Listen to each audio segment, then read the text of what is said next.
Okay, summer slide. So as we are getting closer and closer to the beloved summertime, I know I am counting down almost as much as probably your kids are.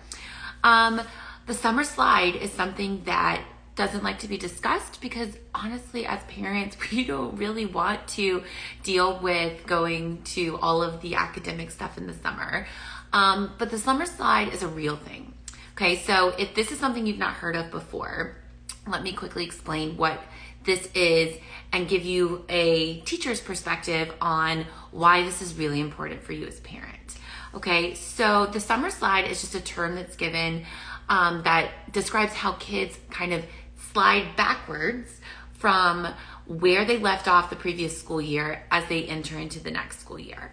Okay, so if you think about a fourth grader leaving fourth grade in June, they're kind of sliding backwards from their math and reading skills when they re-enter school and for fifth grade in August. Okay, so from a veteran teacher's point of view and coming from a perspective of one who looped with her class, which means that I taught fourth grade and had the exact same kids when they went into fifth grade. So I knew exactly where they left off in fourth grade. When they came back in fifth grade after those summer months, the summer slide is real. You end up spending several weeks reviewing and going over and reteaching a lot of skills that are foundational for building reading and math concepts and skills. So why, as a parent, do you care? The big thing is that it really wastes so much learning time at the beginning of the school year, especially if you are lucky enough to have your child in a class where they're going to have the same teacher. You want to hit the ground running as soon as you start school and be able to use all of the weeks and the months of school that you have to be able to learn new things and not go back and reteach things that your kids have already been exposed to, right? So what can you do about it? That's what I'm here to talk to you about today, okay? So long story short, we want to avoid the summer slide. And I want to kind of put this into an adult perspective for you to understand how this is like a real thing. Let's say that you were training to run a 10K. You committed months of your time to really focus on the workouts, get the cross training in. You had a specific time that you wanted to achieve in this race. So you committed to it. You had a strategic plan. It was really structured and you did all the things. You crossed the finish line and you reached your goal. Most likely, if you're anything like me, after I finish running any kind of races, I'm kind of overrunning and I need a break from it. Not only mentally from doing the same workouts for so many months, but also my body's burnt out, right? I just need a break. So you decide to take a month off from running, a month off from kind of working out and letting your body take a break from that rigorous kind of training. Well, you might do a couple workouts here, there, but there's nothing strategic about it. You're not training for anything, and there's certainly no structure, right? It's just here or there whenever you feel like it. Well, then you decide you're going to sign up for your next race. So you go for a run. And holy moly, you are sitting there and you are trying to catch your breath when you're running. You're not able to run as fast at the same pace that you did literally a month ago. The night after your run or the next day, you're dealing with shin splints and your sore calves. Your body is not where it was when you crossed the finish line just those few short weeks before. And if you've ever done anything like this physically, you know that this is a real thing, right? You just experienced what your kids are experiencing as the summer slide. So your kids' brains are exactly the same way as your physical bodies are, right? That training, that learning, that sort of structure and strategy that your body needs to be able to train and maintain certain levels of fitness, your kids' brains need that same strategy and structure to maintain that level of learning and to be able to have that level of retention that we hope and expect to see. So what do we do about it? All right, so I am not here to tell you that your kids need to be in this like rigorous academic program over the summer. They are kids. They need a break just as much as you need a break, and they need to be kids and have a great summer vacation, right? So I'm not suggesting you sign them up for math camp. I am not suggesting that you hire a tutor that is working with your kid 2 hours a day every single day of the week, okay? What you can do is create some kind of structured plan. Even if you're looking at like 30 minutes a day, having your kids know that it's happening every single day for 30 minutes and having them have the expectation of, we're doing this because it's going to help you when you go back to school. We're doing this because we don't want you to have to repeat any of the old homework that you were doing before school ended, right? You're explaining to them that this is beneficial to them. It's not torture. Okay. Now, I am going to give you 5 activities or tips that you can use to be able to make it a little easier to convince your kids they need to work in the summer. And also, like, they're super easy. There's nothing you need to go buy. There's nothing you need to plan for.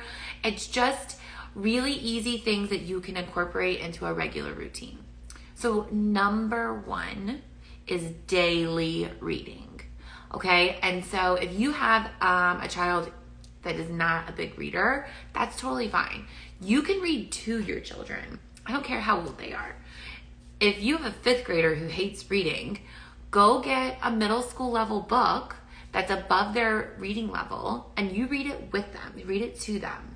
Okay. That fluency, listening to you read, the discussion that comes from reading a book. If it's a movie that they've seen before, go read the book together and you can talk about how they're different and how they're same, how the characters were not what you expected, that sort of thing. That daily reading makes a huge difference when they're going back to school. Not only do they have the stamina to be able to jump right back in August, but they also like are still developing those reading skills that they need. Okay, so reading daily is number 1. Number 2, we do this regularly with my kindergartner, but you can totally do it with any grade level, is have like a weekly game night that you're doing board games, right? That you're getting away from the screens and you're doing some kind of board games or critical thinking games that are going to involve math. So it could be Monopoly, where you're dealing with money, Battleship, where you're working on coordinate grids.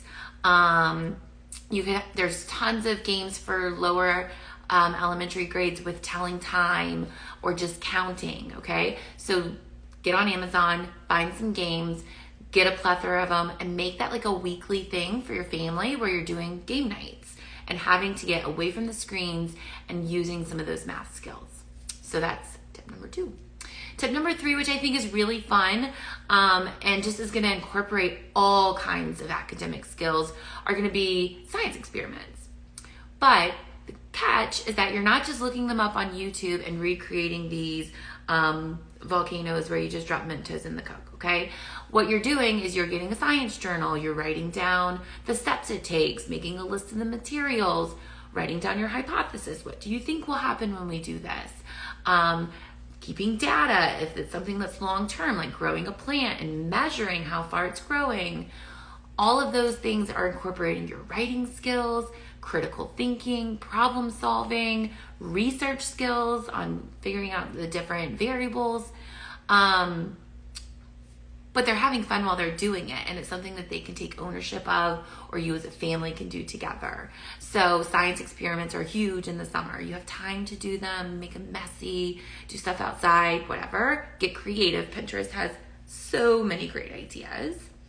So that's number 3. And number 4, I love, especially if you travel a lot over the summer, is to keep a travel journal where they're writing down where they are, what they're seeing, who they're visiting, what activities they're doing, what restaurants they went to. They could write reviews about different places they're going to.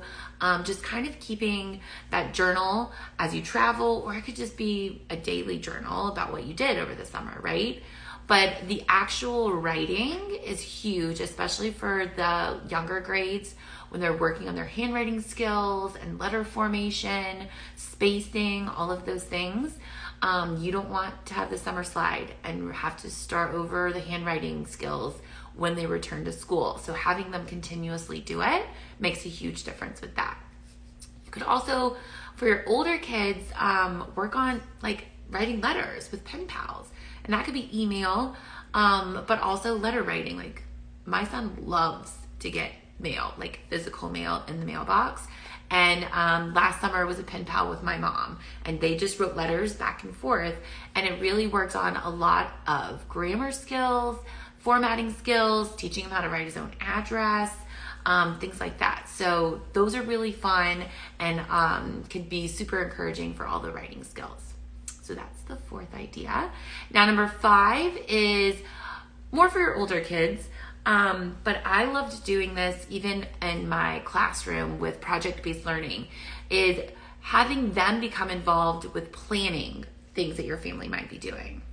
So it could be budgeting for your weekly grocery trip, figuring out if you have this much money, what kinds of things, what meals could we purchase ingredients for, all of that sort of idea. It could be helping you plan out your upcoming summer vacation. How much is it going to cost to stay at this hotel? How much will the gas average cost for us to drive somewhere, or plane tickets, right? And creating a budget for a family vacation. Or you could even get them involved with research and creating an itinerary for any kind of trip. All of those writing and researching skills are huge and something that should always be incorporated into their academic growth. They could come up with ideas and create a budgeting plan or savings plan to be able to purchase the new video game that they want, or the new Ryan's World toy that they're trying to get you to buy for them, right? Like creating that plan and working backwards from where their goal is and breaking it into small little chunks. Those are like amazing critical thinking skills that could also incorporate the money aspect and the math aspect of budgeting it out.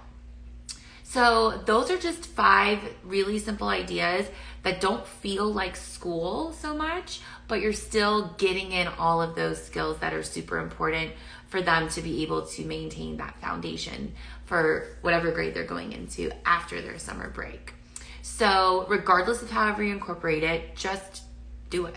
Make it routine, make it something that's a part of your regular weekly activities, or daily activities when it comes to reading. Just have fun with it and be creative and have your kids get involved. See, maybe you guys could brainstorm ideas together. But the important thing is that it doesn't feel like torture, that they don't feel like they're being punished and having to do extra work in the summer, but instead they're figuring out how learning could be really, really fun, which is the whole goal, hopefully. So hopefully you took some really great ideas from this, and if you didn't, think of any ways that you're going to start brainstorming tonight, save this. You can come back to it when it gets closer to summertime, or if you're in the middle of summer and need some ideas to kind of like shake things up, come on back to this video, and hopefully these are ideas that you can use then. All right, see you later.